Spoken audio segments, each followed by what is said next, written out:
Hey guys, this is Alexandria X, and I'm gonna not say my old intro anymore because I was like, I used to make content on Instagram, but now I switched over to YouTube. I need to drop that one. But hey guys, it's Alexandria X, and I like to make content about vlogs, but not very often, only when things eventful happen in my life. Talking videos where I basically just talk about whatever is on my mind, movie commentary and TV commentary, which I'm pretty sure that's self-explanatory, except I don't watch the shows with y'all. I watch them myself and then I talk about it on this channel. But if you're new here, I would love if you would just subscribe down below. Excuse my little country accent.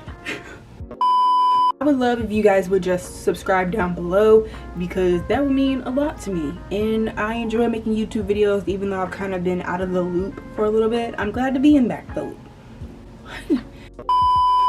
To be back in the loop. So today, if you can read by the title, we're going to be talking about 16 and how 16 is one of the most realistic cartoons ever. I actually did do this video when I did content on Instagram, so it's technically a revamp video, but just in better camera quality, and it's going to be put on YouTube instead. But I might make extra points about 16, who knows, but let's get on with it. So what is 16? 16 is about 6 teens who work in a mall trying to navigate through the teen years. It's a Canadian animated series and is for ages, I would say 14 to 18, because the show is definitely not for kids. Obviously created by Jennifer Persh and Tom McGillis. I definitely should have mentioned that in the very beginning, but since Canada kind of had its own little restrictions, like, you know, than the US television, obviously they're gonna do a little bit more in Canada, because I think Canada is a little bit more carefree than the US when it comes to television. So that's why this show, I definitely say this is not for children. This is not like a 5-year-old could watch this. That's why I'm saying 14 to 18, because all the episodes are literally on YouTube, and if you watch all those episodes, you would understand why the show is literally not for kids. Like pre-teens, teenagers would be good enough. I don't even want to say pre-teens, teens. Let's talk about this character breakdown. So we have Jennifer Masterson. She's basically the mom of the friend group, basically keeps everyone in line and makes sure no one does bad decisions. Jen is definitely the embodiment of a perfectionist. Like, she wants everything to be perfect because, you know, she works at the penalty box because she wants to like do hockey and work in sports and things like that. So, and she has like a specific goal for her life, which is why she looks straight ahead, straightforward. So perfectionist. Jonesy Garcia tried to get with every female in the mall until obviously he settled down with Nikki, and we're gonna talk about that later. But and he has a new job just about every single episode. No, every single episode he has a brand new job, or he's jobless for like a small period of time in the episode. Like half the episode he's jobless, then the other half he gets a job and then he gets fired from that job. Everything is always about him. Jonesy is, you know, very self-centered a little bit. He's just one of those guys that he think he's all that in a bag of chips. Like, he's literally the embodiment of that. I'm all that in a bag of chips, and what do you have? Nothing. That's Jonesy. Caitlin Cook, she's definitely a very ditzy character, you know, lacks a little bit at times, but you know, she is all out of good fun and intention and heart. And I actually have a video on my Instagram from when I first started making content like this. I'll leave my link tree obviously in the description box down below, but it's like, I understand why Caitlin Cook is the way she is, and if you guys want me to make a video like that here on YouTube, just let me know, or like the video. Anything helps to let me know that I would make another video like that and diving deep into Caitlin's character just a little bit. But yeah, very ditzy, like the stereotypical dumb blonde. But you know, she has a boyfriend in just about every single episode. Not every single episode, but it's like every 4 to 5 episodes she is liking a new guy. She has a boyfriend. Like, she's been talking to some guy for a minute. Like, it's always in the back burner of every single time we see Caitlin. Wyatt Williams, sweet guy. He plays the guitar, and he's a little bit emotional, you know, he is in touch with his feelings. And I do like, even though the show came out in 2004, we didn't see a lot of like representation when it came to, you know, men releasing their emotions like that. So he, you know, he's like the sweet guy, like for real, like literally like that, but we love that though for him. A little bit emotional when it comes to the breakups, and he's just a really chill dude overall. I would love to have a friend like Wyatt, only because he's super chill. Like, who wouldn't want to have a friend like Wyatt? Like, let's get real now.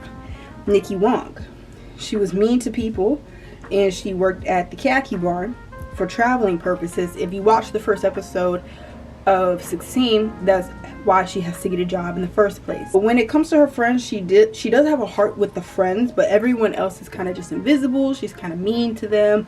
She doesn't like other people. Like, in the very beginning, we can see that in the beginning of the show, she didn't like Caitlyn, because before of the friend group, it was just Jonesy, Jen, Wyatt, her, and then Jude, which we're gonna talk about next.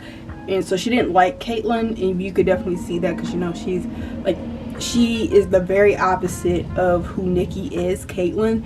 So that's why, you know, she is mean. But she's pretty kind of mean to everybody except her friends. But she does have this charismatic sarcasm when it comes to her friends, though. Jude Lazowski, skater boy, and was kind of an outcast, but the writer surprisingly made him work. Like, Jude is just this type of character that he literally, like, you wouldn't see him in a friend group like the 16 cast, but the writers made it work.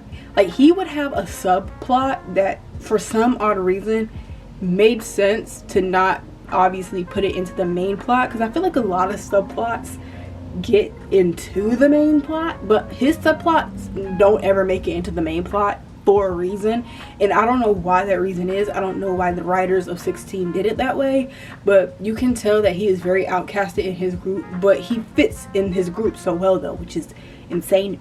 Let's move on from that. Let's talk about Nikki and Jonesy's relationship. In the beginning, their relationship was like toxic. Well, the first time they dated, their relationship, it was super toxic, because Jonesy would always like still eye other like girls in the mall, and Nikki was obviously bossy and mean to him.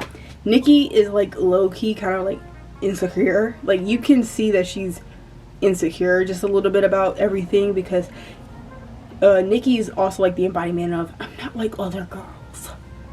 I'm not like other girls. Like, don't put me in that category with other girls.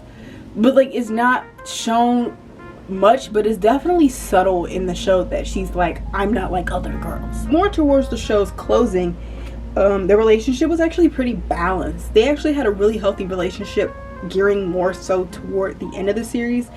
And Nikki started to have more heart for things, while Jonesy wasn't as much of a jerk. He would still be a jerk from time to time, but not as bad as he was in the very beginning, because I think, and they also fleshed each other out very well, because Nikki started to be a little bit more nicer to everybody and a little bit more chill about things, while Jonesy just was not as much of a jerk. He still was, just not as big as he was like in the very beginning of the series. This one is one for y'all that I have a lot to say about this one, so, but let's just get into it. So Wyatt has a problem when it comes to letting go.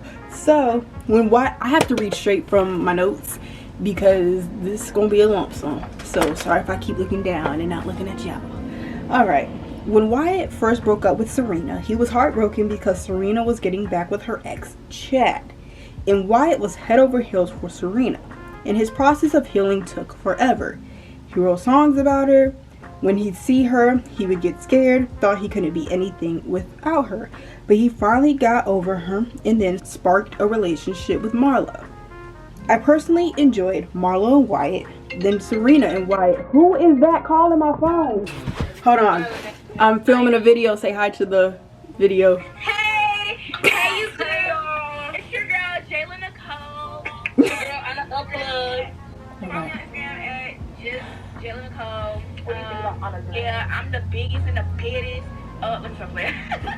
Alright, I'll call you guys back. I personally enjoyed Marlo and Wyatt than Serena and Wyatt, because Serena just walked all over Wyatt while Marlo actually cared for him and their relationship was healthy. When Serena saw that Wyatt was happy, she tried to worm herself back into Wyatt's life. Serena is toxic because if Wyatt would have gotten back with her, she would have done the same thing to him over again. But Marlo, on the other hand, she was super sweet, and when Wyatt wasn't acting right, she would check on him to make sure he was okay. So when Marlo and Wyatt broke up, Wyatt took the breakup a lot better because he knew Marlo and him were still going to be cool because they were in a band together.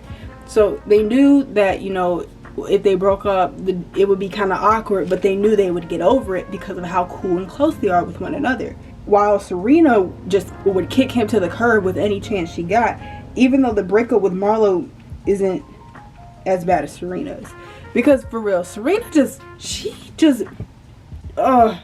I just don't like Serena at all. She just got on my nerves. And Marlo is definitely nice and very sweet, and I love that for her.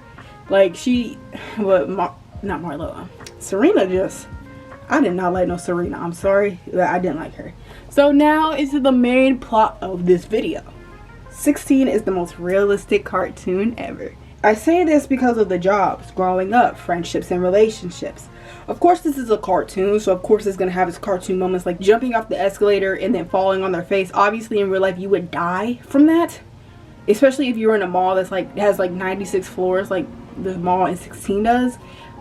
I think I'm over exaggerating, but it has a lot of floors. You would die in real life, but obviously it's a cartoon, so they just get terribly injured. But for real, like the hangout spots. Even though I don't think the mall is like the biggest hangout spot anymore, because obviously we're in 2023 and we're in a different day and age than it was in the 2000s. Teens today still have hangout spots, whether that be a restaurant around the corner, whether that be hanging out in a parking lot. Especially here in North Carolina, you will catch somebody in the Cookout parking lot or Walmart parking lot on a Friday night. Like, you're gonna catch some folks doing that. Like, it is what that is. But teens have hangout spots, you know, and like the relationships, liking somebody, like having a crush on someone, dating, hormones is all what teenagers go through. Having a job, like Jen, the penalty box, and Caitlin is at the lemon, and Nikki is at the khaki barn. Or you may be like Wyatt, and you'll have multiple jobs along the way as a teenager, because he had 3 different jobs.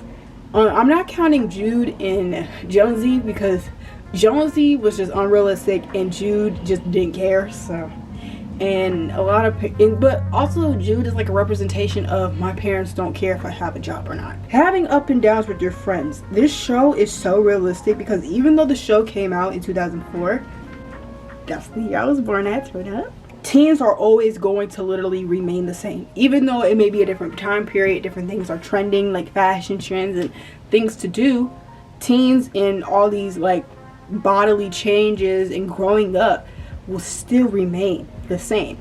And honestly, I have some sort of connection to 16, because a good portion of my teen years got taken away from me, because, you know, the pandemic did that. You know, because when we went into quarantine, I was 15 years old, so I didn't necessarily get to be a teenager, and then I graduated in 2022. So it's been crazy. You know, I didn't really get to live teen years like how they did in 16. And with the show, I definitely got to vicariously live teen years through these characters. Like, it felt like I was actually with them, like watching the show. And that's why I love 16 so much. You get to experience being a teenager without, especially during those times, I got to experience being a teenager even though I couldn't leave the house, even though I couldn't see my friends, even though I couldn't really hang out like that.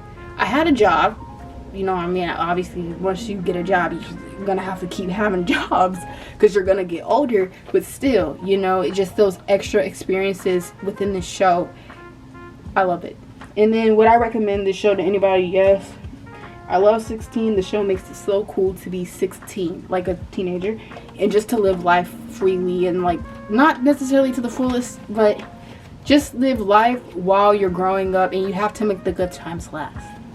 The 16 theme song slaps. It will forever be a banger. But thank you guys so much for watching this video. I really hope you guys enjoyed it. Like, comment, share, and subscribe, especially subscribe, and I hope that you have a good day. Bye.